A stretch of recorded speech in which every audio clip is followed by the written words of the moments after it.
Hi, everybody. Good Sunday to you. I am your host, Hondo Carpenter, the Las Vegas Raiders Insider Podcast. I am also the Las Vegas Raiders beat writer for Sports Illustrated. Great to have you today, joined by my dear friend, the great John Shop. He's a terrific journalist, accomplished attorney that owns his own firm in the Buckhead, Atlanta area.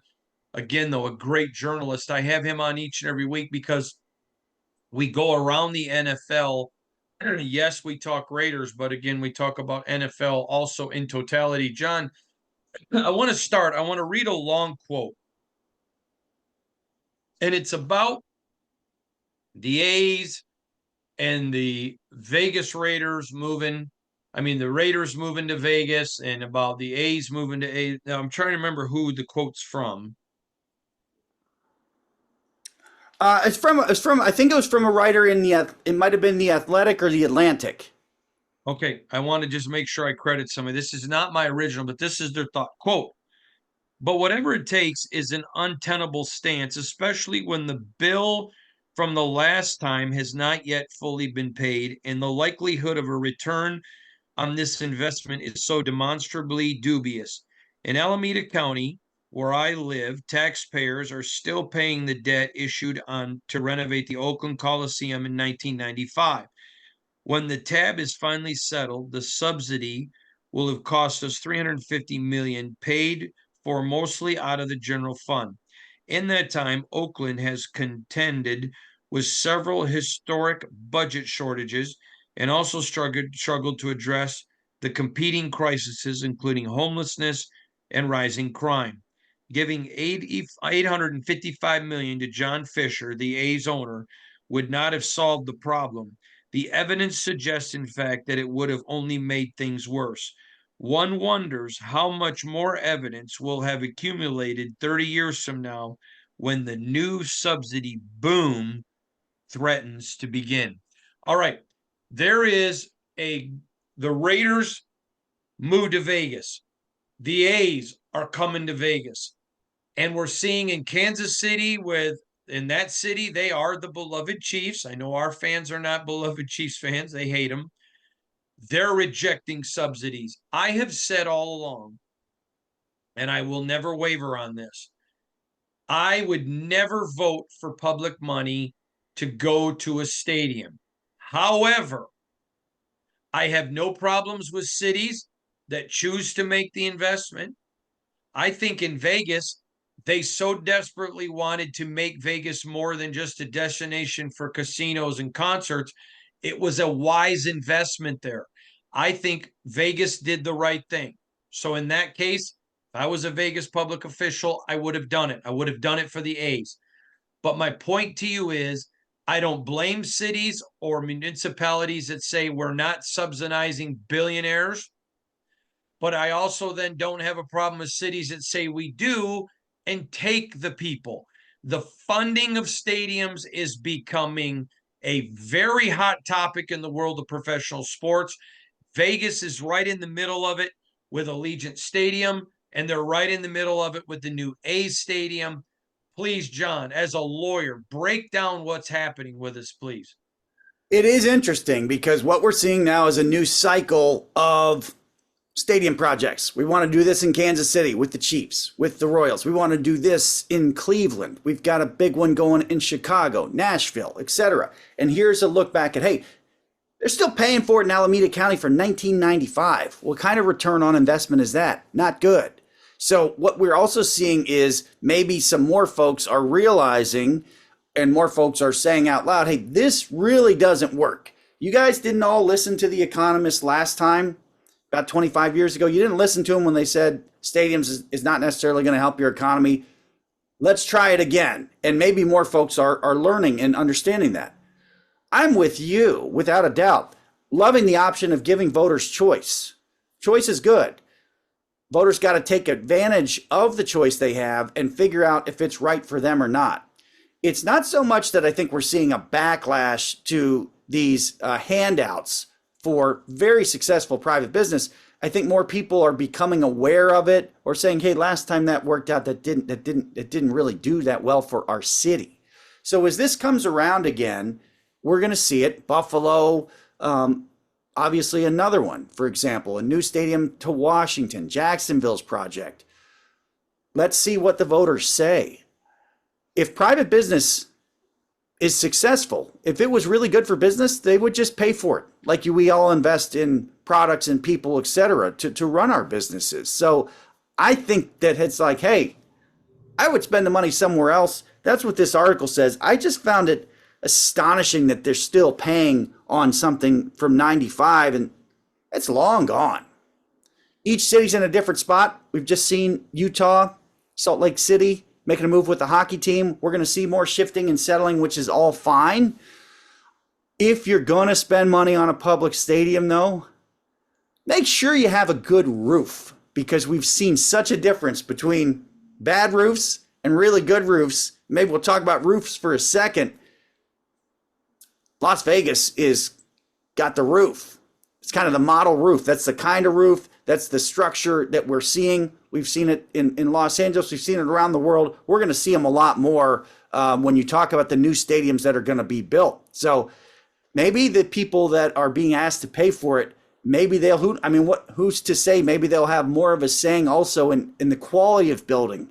Because when you make a mistake with the stadium, like the roof here in Atlanta, you're stuck with it. It's not good. When you do something really well, like they've done in Las Vegas with the ability to basically open the windows so it doesn't sound like an echo chamber for concerts, making that building more useful beyond football, that's an incentive, I think, for people to say, hey, this is a community property. You want our money. Let's make sure we do some of this stuff right and get some kind of return on investment so we're not stuck with hundreds of millions of dollars that's still going out decades after that renovation happened. First of all, I think Vegas did the smart thing. And again, I would have been for that. If you're Utah, who you're trying to become a major league city, brilliant move. I get it. It's an investment on your city's growth. But when you're Oakland and your city has multiplicity of issues, you wouldn't have supported it. And I understand there's a lot of Oakland people really mad at the Raiders. The Raiders had to go. They didn't have a choice. They were non-competitive in Oakland for financial reasons, and now they can do anything they want. Best stadium, best headquarters, everything in the NFL. So to me, it's a city by city decision. If I'm the Browns, I'm not spending a dime on a new Cleveland stadium. Not one dime. We're already a major league city. What are you going to do? Leave us again? We have one of the most loyal fan bases in the country. Money is rolling in for you. Shut up, build your own stadium. Okay, Buffalo, out in the middle of nowhere. That's one of the, most people don't know this, but the Buffalo is filled with private airplanes more than anywhere else, I'm told. I'm told that by NFL people, because they don't have the population in Orchard Park in Buffalo, kind of like Green Bay. So I have no problem if the people there say, hey, let's build this with public money. We'll do what they did in Vegas, raise the taxes on hotels and whatever, because there's so many of our people.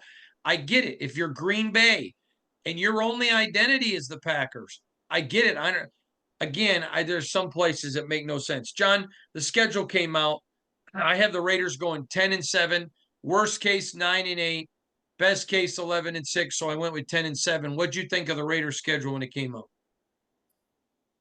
Rivalry, of course, stands out at the front and at the back of the season. That's pretty cool. Cool scheduling quirk. Chargers at the front, Chargers at the back. I like that one a lot. It reminds me of interviewing Jim Harbaugh in the past. And really the difference that he made at Michigan more than anything else was he got them to play harder. Mm-hmm. He got them to play a lot harder than they had in that program for decades on a consistent basis. So how jacked is everybody going to be for Sunday, September 8th when they start with the Chargers? The second response I had to the Raiders schedule was September is really, really important. There is a huge difference between 1-3 and 2-2. And even 3-1, there is a huge, huge difference. They've got to find a way to get out of September safely with 2 wins. And right now, most folks are like, oh, that's easy. Well, just remember, every other team's fan base thinking the same thing. So the second thing that stood out to me about the Raiders schedule was September is really important. The third thing is that weird little quirk after the Chiefs game on November 29th, they've got three in a row with Southern teams, the Buccaneers, Falcons, and Jaguars and Saints. It's like, wow, you almost went through the whole division there randomly in December. So the big standout to me is you got the Chargers on the front end and the back end, and that's going to be, people are going to be hyped. As far as record, I didn't go through yet, but I'm right in that same zone as you are. As far as the projections, I really didn't see a whole lot less unless something goes wildly wrong. I didn't really see a whole lot more wins. I do think that they are advantaged in getting the Ravens early because that should be such a fantastic team. I would almost kind of like to get them early before they really get everything going in week 2 than I would later. But then I also thought to myself, they're going to be really good, period. So if you want to evaluate Super Bowl level teams on their schedule, you've got obviously the Chiefs twice. You've got arguably the Bengals, who I think are going to bounce back well, and you've got the Ravens. They're all big. They all are not easy at the NFL level. There's a lot to look forward to, though, for the Raiders. And, man, to start the season and then end the season with the Chargers, hopefully both games have meaning. If they do, there will be some rekindling of that rivalry. All right, John, the Raiders, I mean, the disrespect for Aidan O'Connell and Gardner Minshew in the quarterback situation is phenomenal to me. We have not seen enough from Aidan O'Connell to call him a QB1, but he was the second best rookie last year. And like one NFL executive said to me, if the kid had been picked in the first round, nobody would have been clamoring for the Raiders to pick a quarterback at all. They would have said, wow, he had a really good rookie year, but because he's in the fourth round, he's not getting any respect. I understand respect is earned, but some of it is just over the top stupid. To me, the media knows that they can get Raider Nation to click, click, click, click, click, click, click, click, click. I get it, understand it. But it's just so preposterous. Do you think the point ever comes when fans start holding media accountable for clickbait crap and say, no, we're not playing that? Because What? Yeah. I'm expecting a wave to come back against journalism that lives in that clickbait world.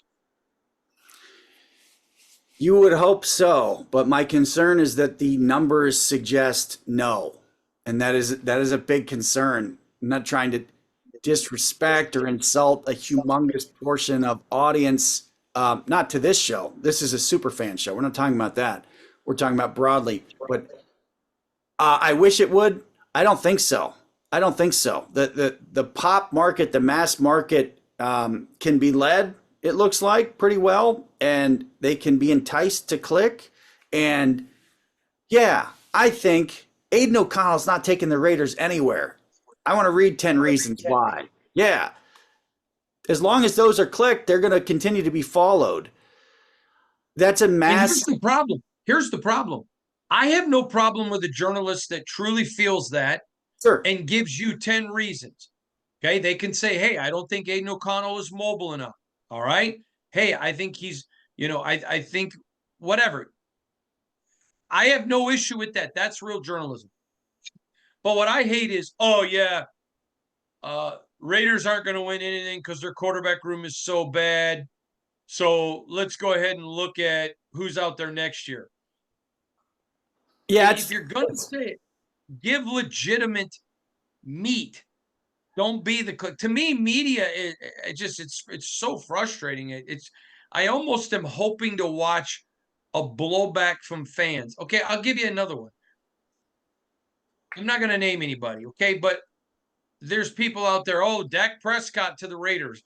Dak Prescott was never going to the Raiders. It was never going to happen to the Raiders this offseason. And now I'm seeing people, oh, yeah, Dak Prescott's going to be traded to the Raiders before the start. No, he's not. And anyone saying that is either a complete moron or intentionally clickbaiting people. It's not going to happen. But yet I mean, at some point, I'm like, okay, I'm hoping people start. I'll give you an example. A year before it happened, I started reporting about it, Devontae Adams to the Raiders. Boy, I took grief from the media. Not happening. No way. Whatever. Now, some people were just like, hey, I don't see that. Da, da, da, da, da, da. Those people, I didn't have any issue with that. None of that. They don't have the sources I had.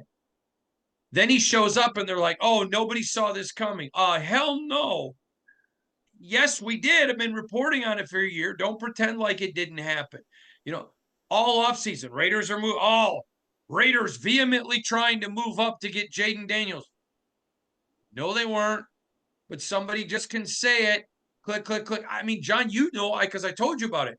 I was getting hate mail. Oh, you're only supporting Aidan O'Connell because he's white or because he's a Christian. I could care less what color he is as a religious factor. Just win, baby.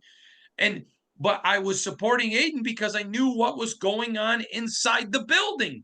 They were supporting. At some point, you really want people to just start saying, okay, you know what?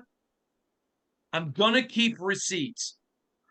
And when you tell me, oh, this is going on, and I find out it wasn't, okay, you said the Raiders were really trying to move up. Now we know they weren't. All right, done with you.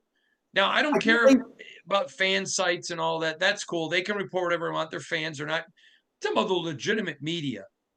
This is a huge crisis. And we see it in politics. Yep. We see it in sports. We see it in weather. It's everywhere. I mean, at some point, I believe in the American people. I believe in Raider Nation. And you're really hoping they say, you know, enough's enough of this. Well, this is a problem, I believe, that has to do with the people producing and managing these media outlets. So, well, let's just look at CBS for an example. Massive change in CBS Sports. Sean McManus retires. So who is going to tolerate people reporting wrong, making stuff up, etc.? I don't know, Hondo, if the people themselves with their eyeballs and clicks can control this completely. They have a huge influence, and hopefully that will get better. But a lot of the end of the day, who's running the news division or the sports division of whatever media outlet, that really is a major problem. Some of us jumped ship and got out of that business a long time ago because we maybe didn't like to see where it was going. Some of us have loved working together because you know what we do, whether we're doing it here on this show in the old days of Spartan Nation, we literally report, analyze what we see. We don't make stuff up. We're not reaching here trying to pull this. Literally, we tell you what we see, what we think, why we think it, how we got there. We're literally evaluating and reporting. Another issue is there used to just be 3 or 4 media outlets. There used to be such a giant reporting track, a giant concrete wall, an editorial over here. That's all mixed up, and I'm afraid that's never coming back. So ideally, we've got access to all this kind of media. Ideally, those of us consuming it will become more discerning in picking who we listen to, who we read, and throwing out the other garbage. And we can do that. We do a good job of that. But as far as controlling that stuff from ever getting online or on air, the people that run these organizations, I don't know what to tell you. In the old days, if you made some big fact errors, you got fired. I worked at TV stations where people got fired because they got stuff wrong. Last year, I'm watching the new organization carrying the Big Ten. They've got people reporting stuff that's absolutely wrong. They didn't get disciplined. They didn't get fired. They're still working there. I'm like, this is dead wrong. What you said 2-3 weeks ago, dead wrong, bad information. What happens? Do they get fired, demoted, reorganized? No.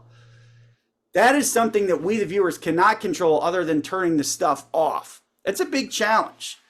When you talk about O'Connell, one thing that you mentioned, I think that is so important when considering what media we consume is the frame of expectation. If Aidan O'Connell was drafted 17th or 23rd last year, like you said, the perception of him today would be remarkably different. So how do we, as people that love the team, love the sport, love the game, how do we take expectation out and just evaluate the performances for what they are? Whether it's O'Connell, whether it's Minshew, whether it's this flock of rookie quarterbacks that's going to be coming in, that yes, some folks obviously understood the asking price was way too high to trade up or impossible, as in people weren't interested. How do we take expectation out of player analysis? How do we take expectation out of, well, this is what they did last year. What are they going? What they're doing this year? Let's just maybe try to evaluate them for what they are. Gardner Minshew is a very accurate guy. I think he's got a chip on his shoulder. If it's going to happen for him, if he's going to play very well as an NFL starter, it's going to happen now. This is the point in his career where it's either going to happen or not. There's no disrespect to him. Players got to play. Coaches got to coach. Team wants to win. Coaches got to get an evaluation of, can we win with this guy? To what level can we win with him? And really the same goes for O'Connell. But if people take the expectation out, how much that frames it, it's a whole different story. We don't know if Aidan O'Connell is the answer. We do understand that there's going to be a field to prove it and find out. But yeah, to write that kind of stuff at this point in time, it's so speculative. You would hope that enough of the audience would not read it or get away from it, that the market would sift that stuff out. My concern is it's not happening at the top of the sports media. Basically, it's not happening at the top of sports media. And that is a massive concern that I believe is getting worse and worse. Some of the stuff that goes on air, it shakes my head. It's like, it's going to sound old, but it's like, how would that have, that would have never been let on air in my day. The person would have gotten the hook right after they did it. Yeah, agreed. All right, let's go around the NFL. How about those improved Jaguars? And I think they are improved, bigger, faster, stronger. In fact, in my prediction, I had the Raiders losing to the Jags in my 10-win scenario. In my 11-win, I had them beating the Jags, certainly a winnable game. But your thoughts on the improving Jags? I really like what's going on there. Listen, I love the quarterback with the big head and the long hair. I think he is going to be a superstar. I think he is a huge face for the NFL. He's a physical mismatch at the position. I love Trevor Lawrence. The match between Lawrence and Doug Peterson, I believe, is way underrated or underconsidered right now. Agreed. Given the size of Jacksonville. If these guys were in New York or something, it'd be blown out of proportion. I love the fact that Doug Peterson and Trevor Lawrence are doing their thing. What a great head coach for Lawrence to have, given we know who Peterson is. So I've got a real eye on Jacksonville. Everybody should. And there's some folks out there, again, clickbait, have the Jaguars been disappointing in the last couple of years? I don't know that they have. I think they've been building something pretty strong. Interesting to me, because we don't always hear at the NFL level, this more college talk. We're getting bigger, faster, stronger this offseason. We need to be more physical. That's something you usually hear at the college level. I think Doug Peterson is challenging the Jaguars on his roster now. I think he's given them a notice that this has not been good enough and we are going forward. And it's not just a matter of we demand excellence, we demand more. It's a matter of we've bought a bunch of guys in who we know are faster, maybe stronger than you and have a bigger potential. Competition is coming into the Jaguars roster as that franchise tries to go from, okay, we're in it, to contending to, of course, that big, giant jump. Could they make that big, giant jump this year? I don't know. You would think there'd be a step in between. But let's go back. Think about how fast the Bills went from here to here, for example. Keep an eye on Jacksonville. Very interesting spot. And Doug Peterson, this is really, I think he's going to end up being better known for what he does in Jacksonville than what he did in Philadelphia, which is saying a lot. All right, now we're going to turn to the Falcons, and I don't say this for braggadocious reasons. I do it for media accountability. I have a great relationship with Kirk Cousins, know him well, his family. But the Falcons have issues, man. And I think Kirk, and maybe I'm being biased, I think Kirk's handled the selection of Penix great. I don't think this has anything to do with Kirk.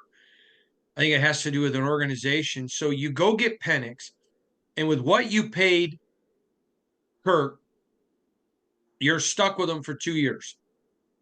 If you cut him or trade him after year 2, you still owe him $25 million if you cut him for year 3, or maybe $20 million, something like that. Unless you get somebody who can pick up his contract, great, but no one's picking that up prior to year 3, I don't think at all. I I makes no sense. I just don't know how that general manager keeps his job. Poor, and this isn't anti-Penix, well, although I would not have picked him there because of the injury history. Most of the good drafting teams I knew did not have him there at all. But if he turns out great, fine. This isn't really about Penix or about Cousins. It's the handling of them both. Bad move. Your thoughts? Well, my thoughts are, I know we hit this a while back, and yeah, I think it's, look how Cousins is handling it. He's handling it tremendously. It's a master class. You know, he takes guys on a plane down to see John Gruden. If people aren't aware, a trip by Falcons players to go in the meeting room with John Gruden to sharpen the sword, which is a tremendous icebreaker, team builder, bonding event. That's what Cousins has done since he was in high school and college. Phenomenal. So you've got this guy handling it as best he possibly can, stand out, getting I mean, he's going to get national attention, everything he does this year, because it's like, what did they just do? Oh, wow. Right. Look how Kirk Cousins is handling it. He's handling it great. What about the other 52 guys? That's what I'm worried about. If I'm a Falcons ticket holder, if I'm a Falcons fan, how are you going to keep those guys engaged? How are you going to get them to block out this? How are you going to block out this pick? Take Penix out of the equation. They essentially did not draft anybody with a top 10 NFL pick that can help them win now, immediately, help them win in these next couple years after buying the most expensive, fastest driving sports car available on the lot in Kirk Cousins. It's mind-blowing. It will be fascinating if they kind of have turmoil and they kind of implode. It would not be a shock or surprise at all, but it will not come from Kirk Cousins. That's the interesting thing. When I see this, you know, he's so very savvy, and he's been through this kind of stuff a little bit before in college and in Washington, and look how he handles it. He's not going to go into hypotheticals. That kind of tells you all you need to know. He's like, you know, we're trying to win a Super Bowl. That's hard enough. Well, read between the lines there. It's just a reminder of how the Falcons wasted a pick that could have maybe advanced them to getting to the Super Bowl. I don't know, maybe the guy that was taken immediately after Michael Penix, who's a wide receiver. Just an idea. Brock Bowers. I mean, there's plenty of guys they could have taken. Defensive line help. No. It's such a weird play, but the interesting thing to me is when I saw that story of Cousins taking down the guys to see John Gruden, one, John Gruden's still around and obviously relevant because Kirk doesn't waste time. And two, this guy handling this thing, I know it's not even June 1st, but this is a masterclass in how to handle such a weird situation that Kirk Cousins is putting on. Now let's go to the next subject, John. There is a lot of people who want the Washington Commanders to bring back the old logo. Not a lot that want him to change the name back, but the old logo. You're an attorney. Tell us the history of the logo and what's going on around it, because I found this to be fascinating. Yeah, it's story this week to bring to people's attention.